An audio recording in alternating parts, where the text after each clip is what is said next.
Meet the Censored, Dansky.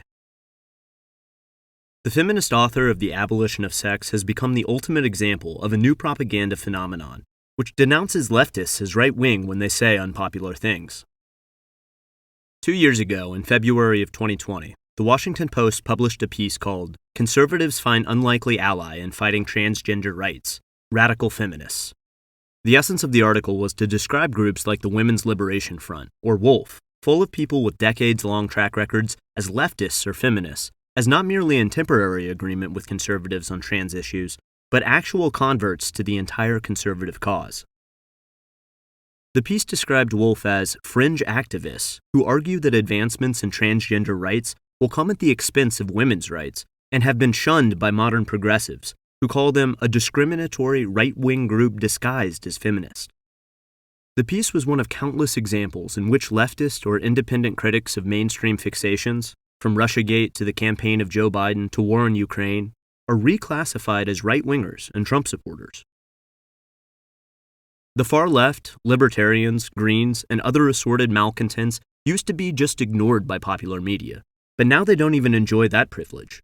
The new instinct has a clear and effective purpose: to create the illusion that there is no intramural debate on one side of the aisle, that disagreeers are actually enemies in disguise. Dansky, a former WOLF board member and author of The Abolition of Sex, may be the most outspoken feminist in America when it comes to criticizing popular current beliefs about gender identity.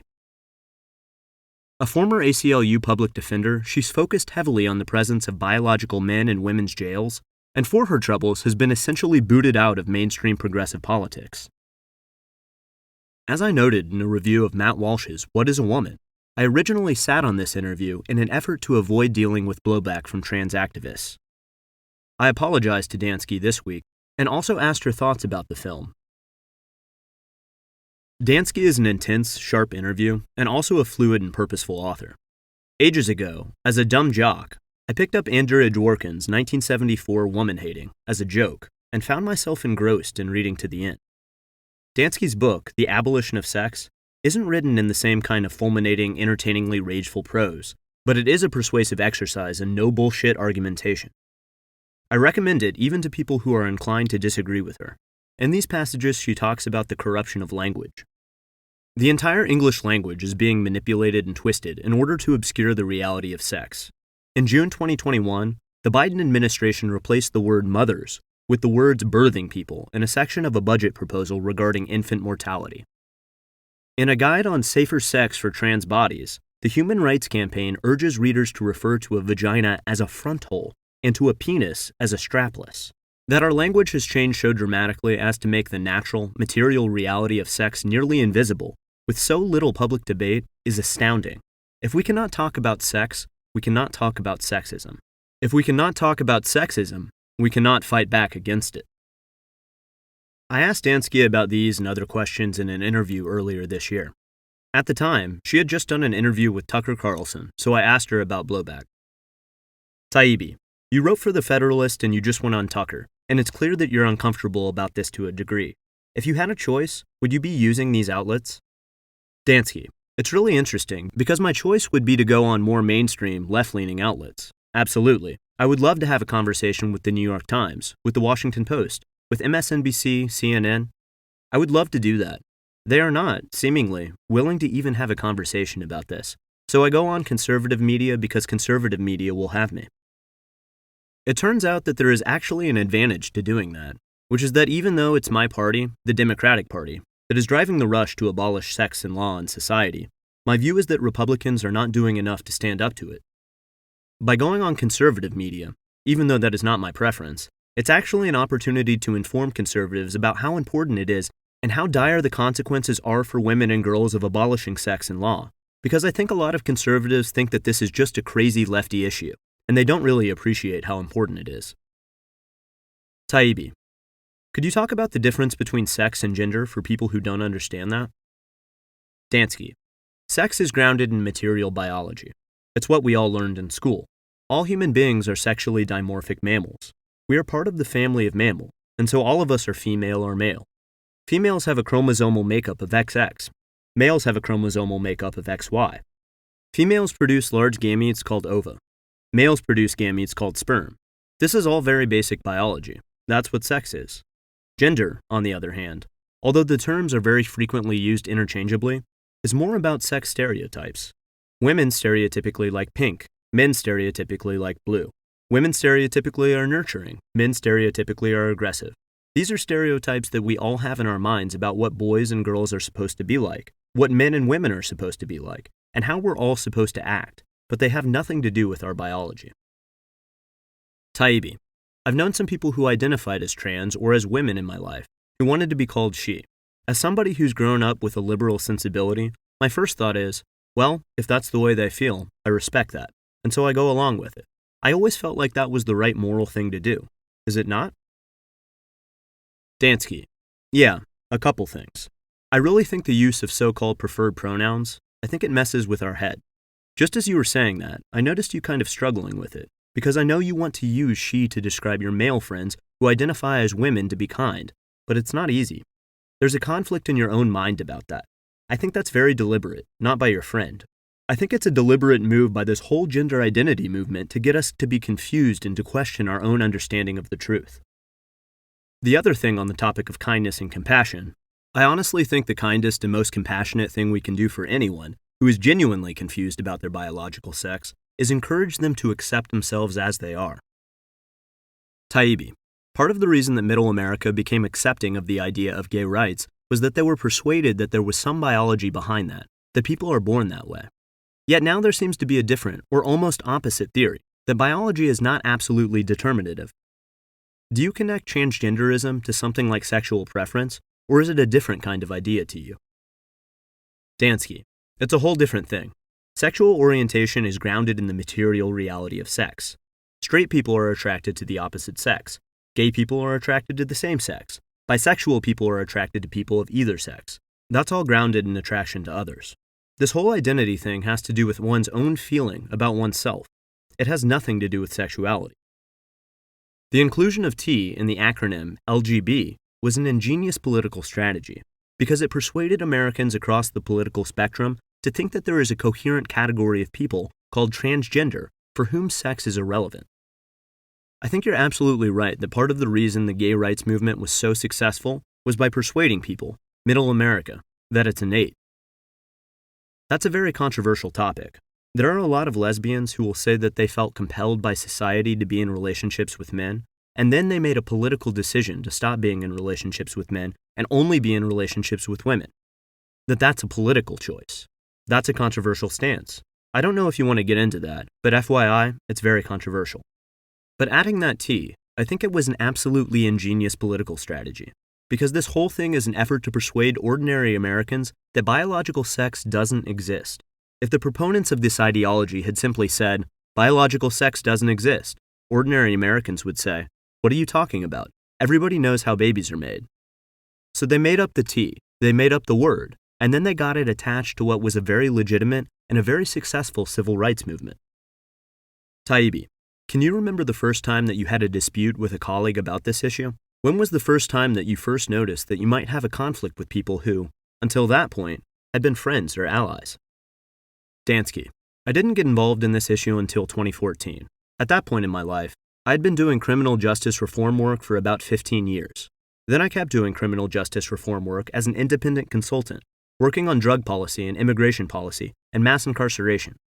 I was doing research and writing and all sorts of things like that, but I kept my radical feminist activism out of it because they're different topics.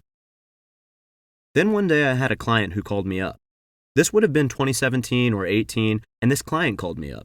I was involved in a project at that time as an independent consultant, working on a project at the border. It involved encouraging immigrant rights activists and federal public defenders to be more in communication with each other, so that the criminal defense could be informed by the knowledge that immigration rights advocates had, and that immigrant rights advocates could be better informed about the criminal justice system.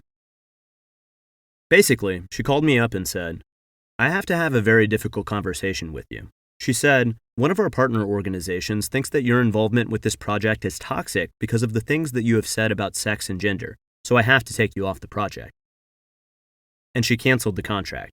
She said, I don't want to have to do this, because even if I disagree with you on sex and gender, I really like working with you. I value your work. I think you're really smart and you're a great writer. I don't want to do this, but I have to, because other partner organizations are threatening to pull out if I keep you on the project. Taibbi, did you have any problems getting anything published at this time? I know you've written a book and you've got a publisher, but did you have issues with that, or having things removed from the internet? Dansky, no. For several years, my life ran in two parallel, unrelated universes. Over here, I'm happily going along, doing my criminal justice stuff. I published in the Harvard Law Review. Of course, I was the primary author on the ACLU's police militarization report. I had a lot of speaking engagements. I spoke before. It wasn't a congressional panel, but it was a Hill event. I was speaking in one of the hearing rooms on the Hill. I think I mentioned it before. I was talking with Amy Goodman about police militarization. So I was over here doing my criminal justice stuff professionally, and at the same time, on this other track, I was doing this radical feminist stuff on a volunteer basis. But the people who I was working with on the criminal justice side didn't necessarily know what I was doing on the radical feminist side. It didn't cause a problem until I started speaking out more publicly, and then it became a problem. By that point, I had stopped trying to publish on criminal justice stuff.